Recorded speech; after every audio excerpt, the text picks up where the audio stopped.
கதையும் குறளும். குறள் 7. தனக்கு உவமை இல்லாதான் தாழ்ச்சேர்ந்தார் கல்லால் மனக்கவலை மாற்றல் அரிது. கதை. அமைதி தேடும் அரசன். மதுரையில் வீரேந்திரன் என்ற ஒரு சிறந்த அரசன் ஆட்சி செய்தான். அவன் செல்வத்திலும் படைகளிலும் அதிகாரத்திலும் சிறந்தவனாக இருந்தாலும் அவனுடைய மனம் எப்போதும் கவலைகளால் நிரம்பியிருந்தது. எதிரிகள், ராஜ்யத்தை இழக்கும் பயம், பொறுப்புகளின் பாரம் எதுவும் அவனை அமைதியாக விடவில்லை. அவன் இந்த பிரச்சனைகளுக்கு தீர்வு தேடி பல அறிவாளிகளையும் மந்திரிகளையும் சந்தித்தான். ஆனாலும் மன நிம்மதி கிடைக்கவில்லை. ஒருநாள் பரஞ்சோதி முனிவர் என்ற பிரசித்தமான சித்தர் வாழும் ஆசிரமம் பற்றி கேட்டான்.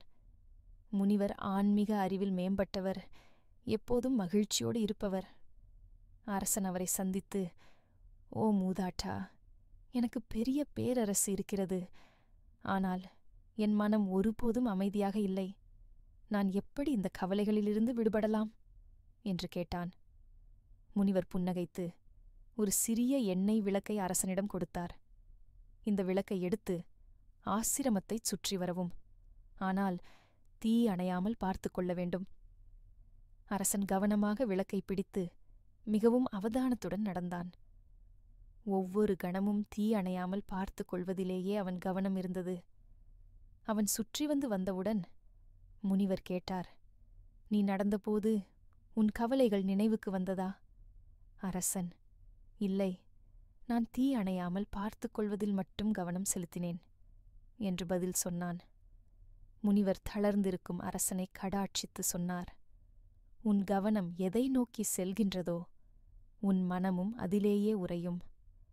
உலக விஷயங்கள் கவலை தரும்.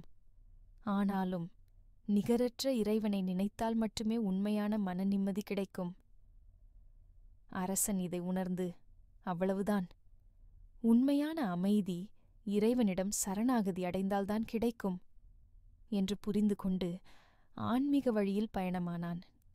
பொருள்: கடவுளின் திருவடியை அடைந்தவர்களுக்கு மட்டுமே மனக்கவலை இல்லாமல் இருக்கும். எதற்கும் ஒப்புமையில்லாத இறைவனின் பாதங்களில் சரணடைந்தவர்கள் தங்கள் மன அழுத்தங்களை எளிதில் வெல்லக்கூடியவர்கள். மற்றவர்களுக்கு மனக்கவலை நீங்குவது கடினம். பிடித்திருந்தால் லைக் செய்யவும், சப்ஸ்கிரைப் செய்யவும்,